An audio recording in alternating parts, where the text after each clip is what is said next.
The mission of our farm is to give people the best possible food that can be eaten at reasonable prices that they can afford. That's what we want to do. And we believe that we can do that, but it's a big job. It's not an easy task, it's a complex task because it involves, first of all, a method of production that's quite different from what you see around you as you're driving through the countryside. You probably notice how many people came more than an hour from home? Quite a few here, right? So if you're driving for an hour through southwestern Ontario, I can imagine that you saw a lot of corn and a lot of soybeans and a lot of wheat, right? Is that fair to say? And that really makes up, about 90% of the agricultural production in southwestern Ontario. The problem with that is that most of it is genetically engineered. All of it is very heavily dependent on agricultural chemicals, and you can't eat any of it in its raw form. It all requires processing. So those crops that you see, while they look really beautiful from the road, really are either livestock feed or they're inputs for processed food. So the corn is made into high fructose corn syrup. The wheat is milled, made into all the wheat products, which are causing so much problem for people with wheat allergies. Soybeans, a whole story of its own about the difficulties in terms of human health. What we want to do is to grow food in a way that we consider to be the way nature intended.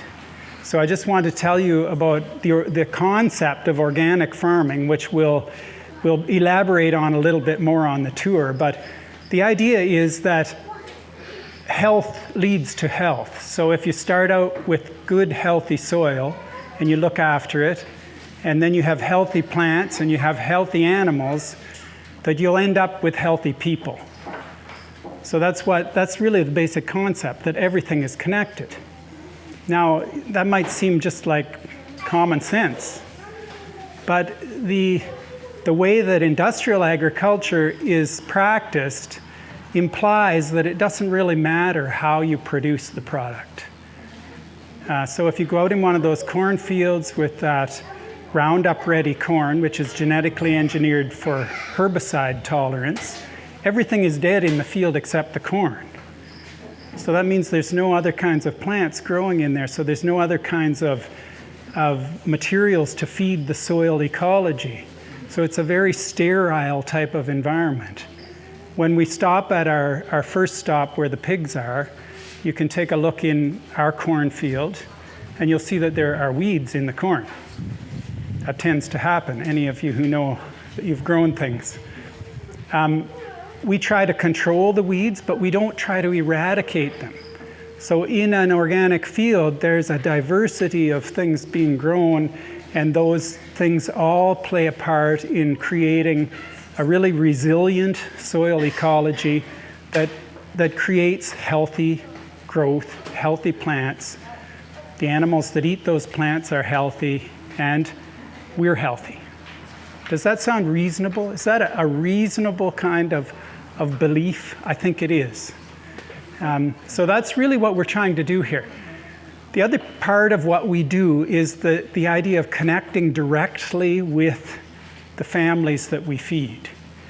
And that's another thing that's quite countercultural. Most farmers never get to meet anybody directly who got the food from their farm, or they don't know if they got the food from their farm because the food is pooled and it's processed, and then it goes out to huge places where it's packaged and usually shipped around the world and comes back to a supermarket. So in the past, I think when I was growing up, and some of you who are my age and older remember, we just kind of thought food is food. It doesn't really matter where it comes from. Just as long as you get 3 meals a day, you shouldn't be complaining, right? But it turns out that where it comes from matters a lot. It matters in terms of how it's produced, knowing whether or not it's a sound production system. And it matters a lot for the environment. So the food system, the way it's industrialized and the way we move it around the world, is not really good for the environment either. And that's why, as people become more aware of this, we're finding that the local food movement is really growing.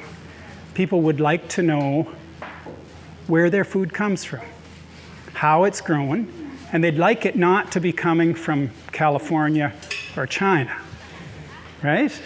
We all agree with that? Okay.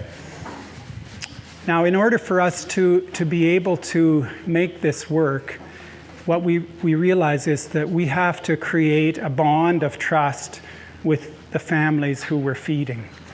That's really the ideal. There's all kinds of certifications. We have organic certification. We have government inspections like you wouldn't want to hear about. But that's all paperwork. And having worked on the inside of those systems for a decade or so, I know that paperwork is only paperwork. And what really is trustworthy is personal relationships with people. So we feel that if we can get you to know us and to come out and see what we do and to be really transparent and to become really knowledgeable about what our farm looks like and how it works, that's the greatest kind of certification we can possibly have. That's why we have tours like this. So it's a long story, organic farming. It's a complex field of science, of biology. And you're going to learn a little bit about it today. We'd like you to ask as many questions as possible along the tour. Anything, and no question is silly. Don't think, oh, I'm afraid to ask that.